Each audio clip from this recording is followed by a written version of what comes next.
바랍니다. 오늘 여러분과 함께 나누게 될 말씀 본문을 텍스트로 해서 그 제목은 화평의 복음입니다. 우리가 이제 앞으로 계속해서 복음에 대해서 이야기를 나누게 될 텐데 여러분의 삶에 정말 기쁜 소식이 매일같이 쏟아지고 그리고 이루어지는 그러한 한 해가 되기를 주의 이름으로 축복합니다. 오늘 본문의 이야기는 화평의 복음. 왜 복음이 화평일까? 왜 우리에게 들려진 하나님께서 이 땅에 오셔서 예수 그리스도를 통해서 하나님의 나라를 전파하시고 우리의 삶에 어떤 영향력을 미쳤을까라고 본다면 그 첫 번째는 바로 화평이라는 거예요. 다시 말하면 하나님이 왜 예수를 이 땅에 보내셨을까요?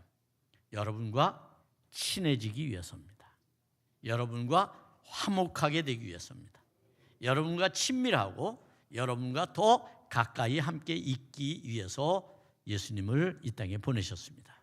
그 예수님을 보내신 뜻을 기리는 게 바로 주연절입니다. 그러니까 여러분 단지 성탄절날 우리가 크리스마스라고 해서 기분만 내는 것이 아니고 정말 여러분의 삶에 말씀이 침투되어서 우리의 삶에 온 정신과 그리고 영혼이 예수 그리스도로 새롭게 거듭나는 그러한 말씀의 은혜가 바로 이 주연절을 통해서 여러분의 삶에 이루어지기를 바랍니다. 오늘 본문의 이야기는 매우 가치 있는 이야기 가운데 하나인데 그것은 왜 그러냐 하면 우리가 개신교가 로마 캐톨릭에서 종교개혁을 하고 난 이후에 로마 캐톨릭과 완전히 구별되는 게 하나 있다면 그건 설교였습니다. 캐톨릭은 예전을 강조하지만 개신교는 설교를 강조합니다. 이 설교, 그러면 이 설교는 어디서부터 온 걸까요?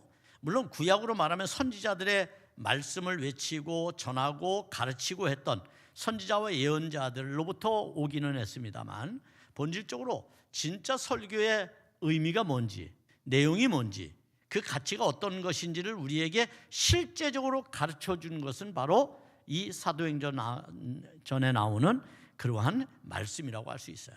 물론 예수님께서 친히 제자들에게 가르치고 대중들을 향해서 설교하신 것도 굉장히 중요하고 그것이 바로 제자들이 받아들인 그리고 그 예수 그리스도를 설명하는 그런 내용들이라고 하는 것을 우리가 알게 되는데 오늘은 그 불가능한 장벽을 허물어 버립니다. 다시 말하면 복음을 전하는데 여러분도 장애를 느낄 거 아니에요? 장벽을 느낄 거 아니에요? 경계를 여러분들이 어느 정도 여러분 스스로도 정할 수 있다고 생각을 하거든요. 그런데 그것을 완전히 허물어 버리고 예수 그리스도의 복음이 화평으로 어떻게 이루어지는지를 우리에게 보여주는 그런 말씀의 내용이 바로 본문이라고 할 수가 있습니다. 본문에는 주인공이 두 사람 나옵니다. 하나는 고넬료고요. 다른 하나는 베드로입니다. 우선 고넬료에 대해서 한번 생각해 보십시다. 고넬료는 누군가요? 고넬료는 로마의 장교입니다. 백부장이라고 소위 말하면 오늘날로 군대 편대로 보면 우리가 중대장 내지는 연대장 이렇게 말할 수가 있겠죠. 그런데 그러한 대대장 정도 되겠죠. 이러한 사람들, 이러한 직책을 가진 사람, 당시 로마 군대가 예루살렘의 주둔에 있었습니다. 그렇기 때문에 로마는 이스라엘을 지배하는 나라, 이스라엘은 로마의 지배를 받는 피지배국.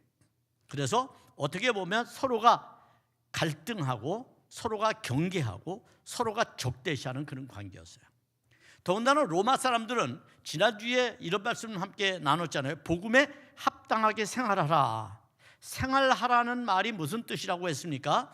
그것이 바로 시민답게 살아라 그런 뜻이라고 말했죠. 어떤 시민입니까? 로마 시민.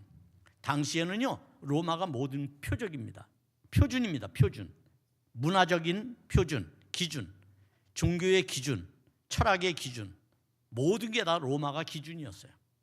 그래서 로마를 따라 행하지 않는 것은 매우 천박한 거고 그리고 천한 것으로 취급이 되었어요. 근데 유대인들은 절대로 로마의 것을 따르기를 원치 않았어요. 왜냐하면 유대교라고 하는 것은 열신 하나님을 믿는 것이기 때문에 로마가 강조하는 로마 황제의 숭배라든지 자연 숭배 사상이라든지 이런 것들에 대해서 용납할 수가 없었죠. 자, 그럼에도 불구하고 로마가 지배를 하고 있었기 때문에 많은 사람들이 로마의 영향력 아래에 있었습니다. 더군다나 백부장 어떻습니까? 로마 황제에게 충성을 다하는 사람 아닙니까? 로마 군인의 당시 주둔해 있는 군인의 대표고 수장이었으니까 얼마나 로마 군대에 정치적으로든 또 사상적으로든 종교적으로든 충성을 다하겠습니까? 따라서 그들은 항상 우월의식을 가지고 살아요. 우리는 지배국가야, 우리는 제국이야, 우리는 잘 사는 나라야, 뭐 오늘날로서 이 말하면. 그래서 마치 그들이 남에게 배울 것은 하나도 없고 오히려 우리가 가르쳐야 되고 우리 것을 자랑해야 된다고 생각했던 고넬료. 그런데 그의 마음에 변화가 일어나기 시작했습니다. 예루살렘에 와서 이 고넬료는 충격을 받기 시작합니다. 마음이 흔들리기 시작합니다. 특별히 무엇 때문에 흔들리게 되느냐면 예수 그리스도 때문에 흔들립니다. 도대체 예수 그리스도는 누구일까? 누구길래 죄도 없이 십자가에서 죽으셨을까? 이 유대인들은 그 예수가 누구길래 도대체 하루에 3,000명, 4,000명씩 그를 따르고 그를 경배하고 그를 예배할까? 고넬료의 마음에 작은 파장이 일어나기 시작했어요. 그리고 무엇인가 내가 이곳에 있는 동안 예수에 대해서 알고 싶다는 강렬한 메시지를 받게 돼요. 그것은 성령께서 그의 마음을 움직이기 시작한 거라고 볼 수가 있겠죠. 그는 너무 갈증에 시달리고 있었어요. 어떻게 하면 내가 이것을 분명하게 알 수 있을까? 더 명확하게 이해할 수 있을까? 그러면서 그 대상을 찾았어요. 그 대상을 베드로라고 보는 것입니다. 왜냐하면 베드로가 당시 예루살렘 교회의 감독이었기 때문입니다. 최고 대표가 되는 거야. 소위 말하면 기독교의 대표가 되는 사람이죠. 그러니 로마의 어떤 지배국의 장교로서 아무나 데려다가 설명을 들을 수는 없고 베드로를 초청을 하기를 결심하게 됩니다. 그리고 종들을 보내죠. 자기 부하들을 보내서 정중히 모셔오라고 얘기를 합니다. 그러면 베드로는 어떤 상태였을까요? 베드로는 그야말로 완고한 사람이었어요. 철저한 유대주의자였어요. 그는 율법의 신봉주의자였어요. 여러분, 초대교회를 보면 아이러니한 게 하나 있어요. 물론 이후에는 좀 달라지긴 합니다만 제자들은 전혀 이방 사회에 가지 않았다는 거예요. 초기에는. 왜냐하면 그들이 너무 율법으로 자신의 삶을 꽁꽁 묶어놓고 있었기 때문에 예루살렘 이외에 벗어나는 그것은 하나님의 뜻이 아니라고 생각을 했어요. 베드로도 마찬가지였어요. 그는 특별히 율법에 대해서 엄청난 신봉자로 살았어요. 그러니 얼마나 대단한 그러한 자기 나름대로의 프라이드가 높은 사람이었습니까? 따라서 베드로는 이방인을 만날 수 없었어요. 더군다나 교회 대표였어요. 이방 사람들과 교제할 수 없었어요. 예수님이 이방 사람과 교제하다가 수많은 비난을 받고 십자가를 지셨거든요. 자신은 그렇게 할 수가 없었어요. 그로 하여금 그 생각을 그렇게 하도록 그렇게 유연하게 생각을 갖지 못했어요. 어느 날 기도하는 중에 환상이 그에게 보입니다. 이건 우리가 환상 이렇게 성경에서 말하니까 여러분이 특별한 것처럼 이야기하지만 아니에요. 하나님께서 베드로를 깨닫게 하시는 가르침과 계시와 그리고 말씀이라고 얘기할 수 있겠죠. 베드로는 기도 가운데 하나님의 말씀을 듣게 됩니다. 그리고 그가 율법에 너무 심취해 있었기 때문에 율법에서 금하는 음식을 내려보냅니다. 한 보따리 싸서 내려보내죠. 이것을 먹으라 말합니다. 베드로는 거절합니다. 난 먹을 수 없습니다. 율법에 금하였기 때문에 나는 할 수가 없습니다. 2번 그리고 3번째 다시 주님이 이렇게 말씀합니다. 내가 깨끗하게 하는 것을 너는 왜 더럽다고 판단하느냐? 그렇습니다. 우리의 판단이 문제입니다. 언제나 우리가 종교심에 열심을 내다 보면 판단을 내 스스로가 하게 돼요. 하나님께서 분명히 판단하셔야 함에도 내가 해요. 그래서 나는 그 판단으로 인하여 또 다른 범죄를 짓게 되는 것이죠. 그게 우리가 되게 은혜를 받으면서 교회 생활을 하면서 신앙을 가지면서 오해하게 되는 문제들이에요. 마음이 더 좁아져요. 마음이 더 넓어져야 되는데, 지식이 더 좁아져요. 지식이 더 넓어져야 되는데, 이게 이제 우리의 판단 때문에 일어나는 일들입니다. 베드로가 그랬어요. 판단했어요.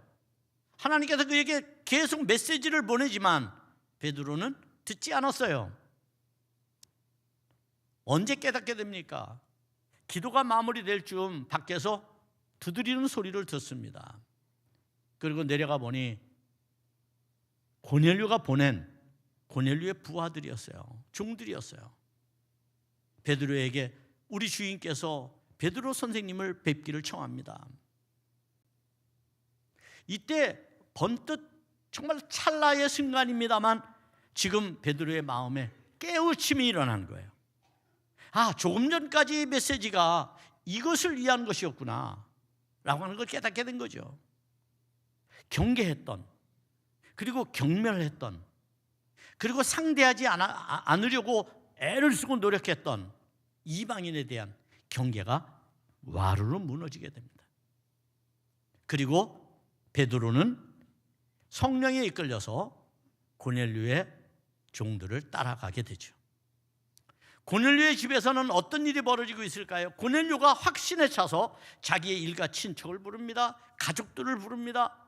밖에서 할 수 없습니다. 왜냐하면 로마 황제가 싫어하는 일이니까, 로마 황제가 경계하는 기독교이니까. 그래서 집안에서 은밀하게 베드로를 초청해서 말씀을 드리려고 했던 겁니다. 베드로가 도착하자 너무 감격에 겨운 고넬료가, 그리고 그의 가족들이 베드로에게 경배를 합니다. 베드로는 여기서 또 한 번의 진실함을 나타내게 되는데, 그는 뭐라고 말합니까? 나는 나에게 경배하지 말라고 말합니다. 나는 너희들과 똑같은 사람이다. 나는 너희들과 똑같은 사람이야. 내가 비록 사도이고 그리스도의 제자이고 내가 교회의 지도자지만 나는 너희와 똑같은 사람이야. 나에게 경배하지 마라. 그리고 말씀을 전하게 되는 것이 오늘의 본문의 말씀입니다. 여기서 우리는 매우 중요한 설교, 소위 설교와 설교자와 설교를 듣는 청중이 어떠한 태도를, 어떠한 관계 속에 있는지를 우리가 잘 이해할 필요가 있습니다. 여러분, 누구든지 이 시간에 강요해서 여기 나온 사람은 없습니다. 안 나오면 벌금을 물기 때문에 나온 사람도 없습니다. 여러분, 자유의지에 따라서 결단했습니다. 저 역시 마찬가지입니다. 저 역시 마찬가지. 그렇기 때문에 이 관계는 어떤 관계로 맺어진 관계일까요? 오늘 본문에서 고넬료와 베드로의 관계 속에서 잘 이해할 수 있는 몇 가지 대목이 있는데, 그 첫째는 바로 삼위일체 하나님의 역사로 진행된 설교라는 겁니다. 의지, 자신의 의지적으로 베드로가 내가 고넬료의 집에 가서 복음을 전하겠다라고 하는 마음을 갖고 온 게 아닙니다. 그는 싫었지만, 하기 싫었지만 성령이 그로 하여금 말씀을 전하게 하신 겁니다. 고넬료 역시 마찬가지입니다. 두려웠을 겁니다. 로마 황제에게 찍히면 자신의 출세 가도에 흠이 생길지도 모릅니다. 아니면 고넬료는 현명한 사람이었기 때문에 황제를 꿈꿀 수도 있었을 겁니다. 그래 엄청난 자신의 캐리어에 문제가 생기는 거죠. 그럼에도 불구하고 그걸 감수하고 용기를 내서 진리를 알고자 하는 마음이 고넬료의 마음에 생겨나게 되었는데, 누가 그렇게 했을까요? 성령이 그렇게 한 것이죠. 성령이 아니면 주를 시인할 사람이 없다고 성경에서 말씀하잖아요. 여러분이 이 시간 이 자리에 나오신 거, 발걸음 하시고 이 추위를 뚫고 나오신 거 여러분의 의지라고만 보시면 안 돼요. 성령이 여러분에게 동기부여를 시켜주신 것이고, 움직이게 하신 것이고, 생각나게 하셨고, 가르쳐서 오신 줄로 믿습니다. 저 역시 마찬가지입니다. 일주일 내내 말씀을 준비하면서 그 준비가 제 의지만으로 된 것일까요? 그렇지 않습니다. 설교를 하다 보면 미처 제가 준비하지 못했고 말하지 않은 원고를 제가 철저히 작성합니다만 원고에 들어있지 않은 이야기를 할 때가 참으로 많습니다. 그때 성령이 저에게 지혜를 주신다고 저는 믿습니다. 그런 의미에서 우리와의 관계는 지금 누가 만드신 관계입니까? 하나님의 역사로 이루어진 것입니다. 이것을 우리는 먼저 믿고 고백하면서 말씀을 나누는 관계가 되어야 합니다. 베드로의 마음을 움직인 것도, 고넬료에게 감동을 준 것도 역시 성령께서 하신 것이기 때문에 하나님의 역사만이 복음의 만남을 가능하게 한다는 거예요. 복음적 만남이 성령이 하나님께서, 삼위일체 하나님께서 역사하지 않으면 만날 수 없는 일이라는 것을 기억하시기 바랍니다. 우리는 이것에 대해서 먼저 하나님 앞에 고백해야 합니다. 두 번째는 바로 이 가르침에 대하여 고넬료의 가정은 철저히 순종했다는 거예요. 말씀이 우리에게 들려질 때 그 말씀을 듣고자 하는 마음도 중요합니다만 그 말씀을 옥석을 가려서 두리려고 하는 것도 어쩌면 우리에게 있어서는 완전한 우리의 신앙의 고백이 되기는 어렵습니다. 여러분, 율법을 신봉하던 베드로도, 황제를 신격화하며 따랐던 고넬료도 그들이 가졌던 편견과 전통과 규범과 습관, 그리고 생활의 모든 전통들을 깨트릴 만큼 진리에 대한 그들의 욕구는, 이것은 인간의 의지로 가능한 것이 아니라 성령께서 그들을 이끄시고 성령께서 그들에게 그 마음을 갖게 했기 때문에 가능하다는 것을 알아야 합니다. 그래서 베드로는 아주 중요한 사실을 하나 깨닫고 고백을 합니다. 그 고백이 바로 마지막 세 번째로 우리가 생각할 수 있는데 그것이 34절의 말씀입니다. 34절에 이렇게 말합니다. 베드로가 입을 열어 말하되 내가 참으로 하나님은 사람의 외모를 보지 아니하시고 라고 말해요. 여기서 참으로가 뭡니까? 진리라는 거예요. 진짜라는 거예요. 거짓이 없다는 거예요. 내가 진짜 발견한, 내가 참되게 발견한, 내가 가짜로 남의 길을 들어가지고 그냥 내 마음이 홀딱 빠져서 하는 이야기가 아니라 내가 깨닫고 내가 의심했지만 이것을 내가 반드시 깨닫게 되었는데 그건 뭐냐? 하나님은 사람의 외모를 보지 않는다라는 겁니다. 여러분, 얼마나 다행입니까? 물론 사람을 외모로 보는 것은 사람들이 주로 하는 거죠. 우리도 세상에 살면서 옷을 뭐 입었나, 옷만 또 되는 무슨 차를 타나, 기타 다른 여러 가지, 그거 접어놓으세요.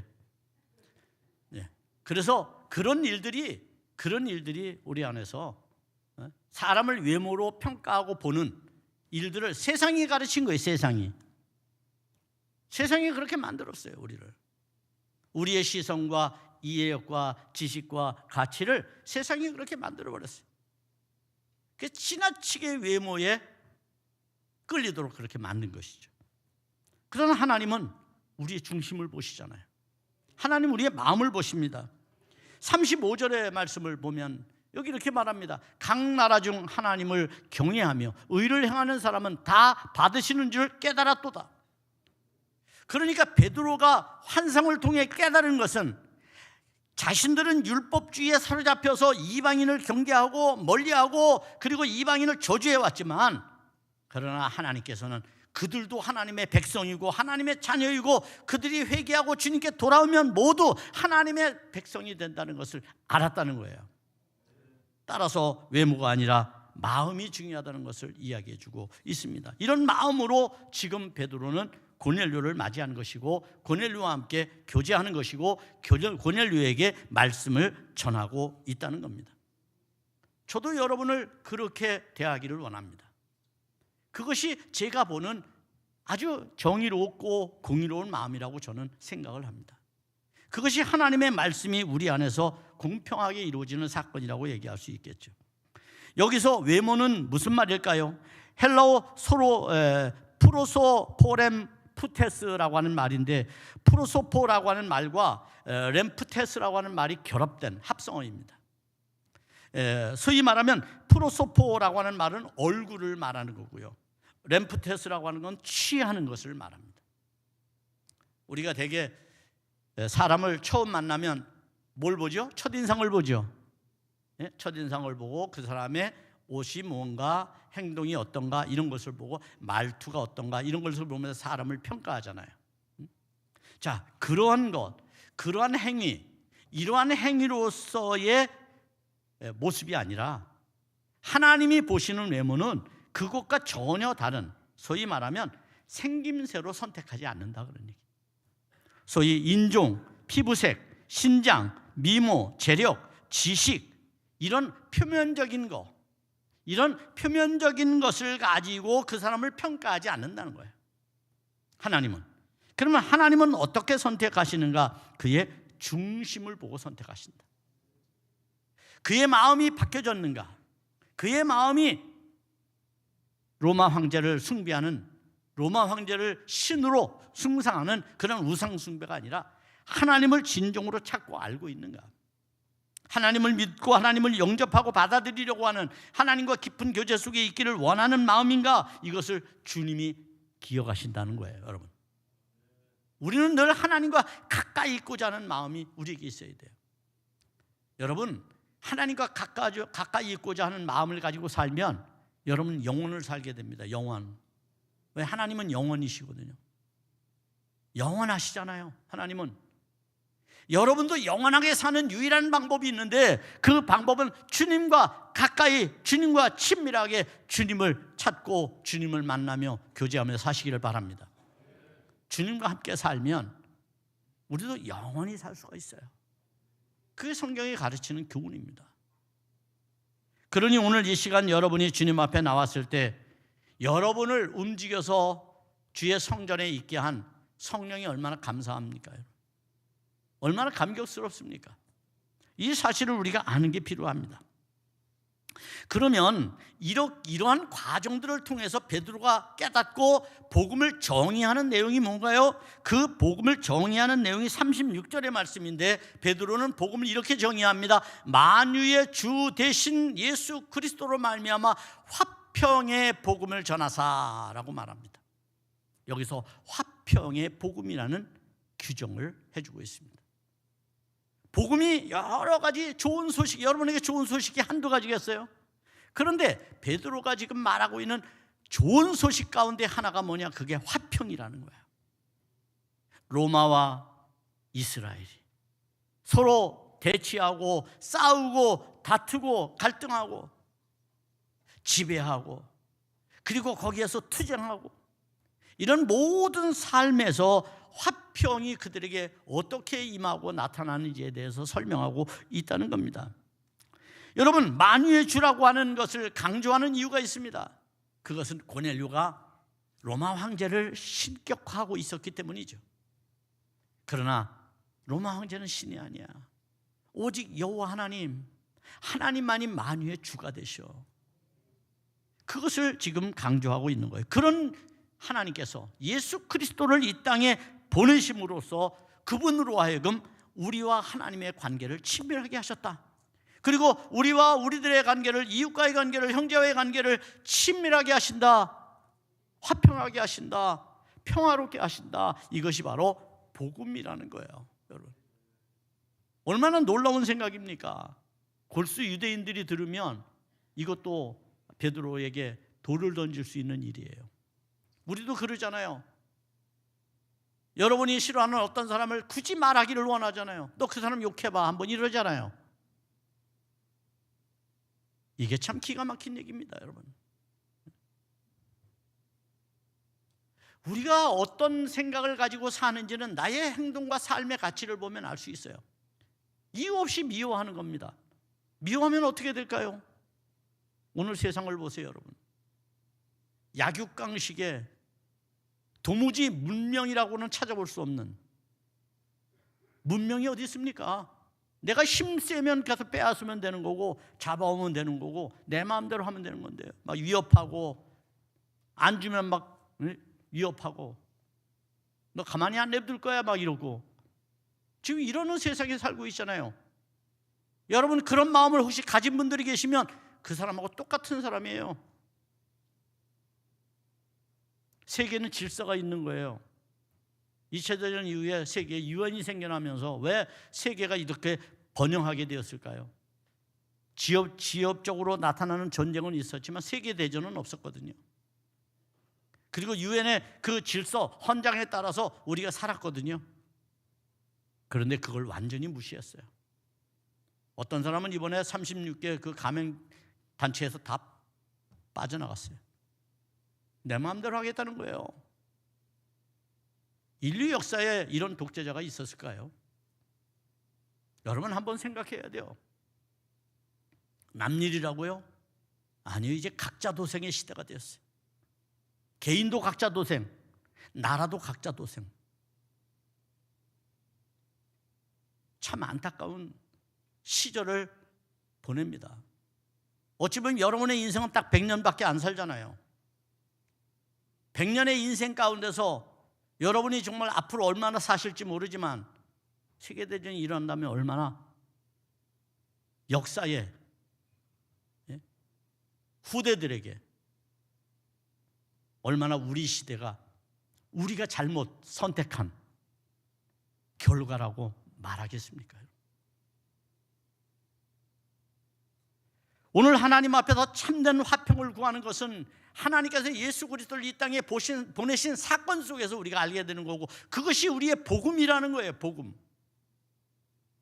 이 복음을 믿는 여러분의 마음에 베드로는 이 화평의 복음을 우리에게 설명해 주면서 이 화평의 복음이 더 구체적으로 어떤 것인지를 바울은 에베소서 2장 13절에서 17절 말씀을 통해서 이렇게 설명을 하고 이야기합니다. 제가 빠른 속도로 읽어드리겠습니다. 이제는 전에 멀리 있던 너희가 그리스도 예수 안에서 그리스도의 피로 가까워졌느니라. 그는 우리의 화평이신지라.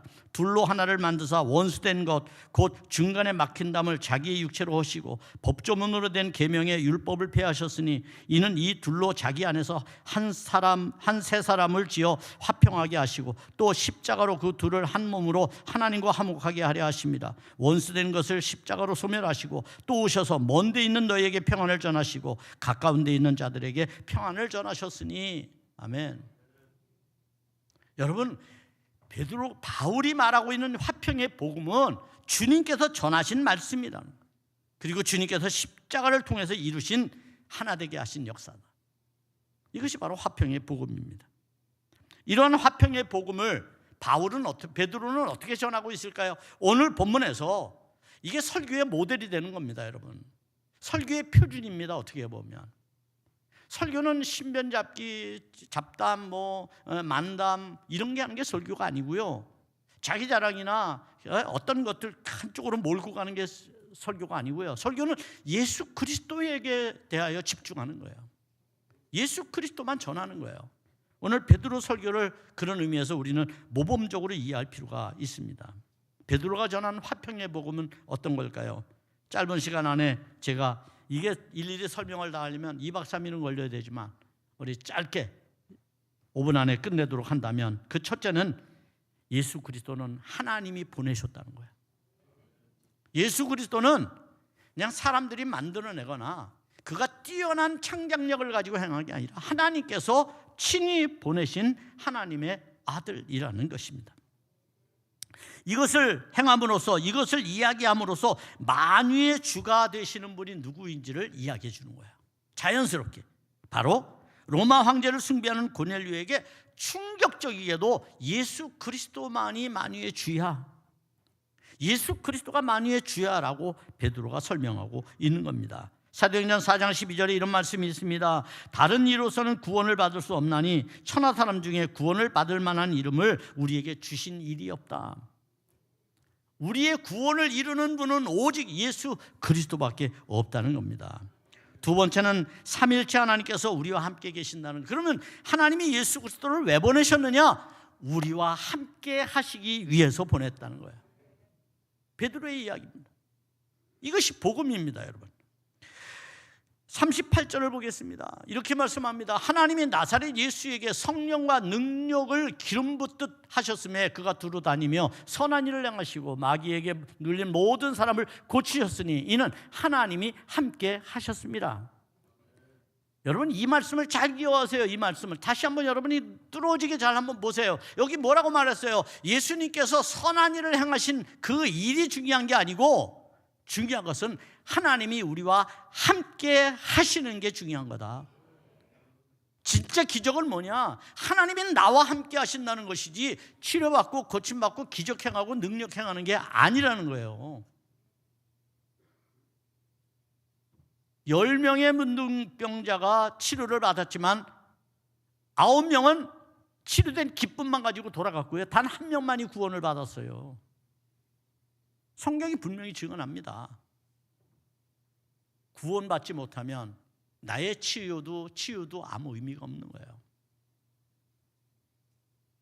그러니까 우리는 참된 구원을 이루는 것이 무엇인지를 알 필요가 있어요. 하나님께 나와 함께하는 것, 그것이 최고의 위안이고 최고의 위로고 최고의 치유고 최고의 회복이 된다는 사실을 깨닫기를 바랍니다.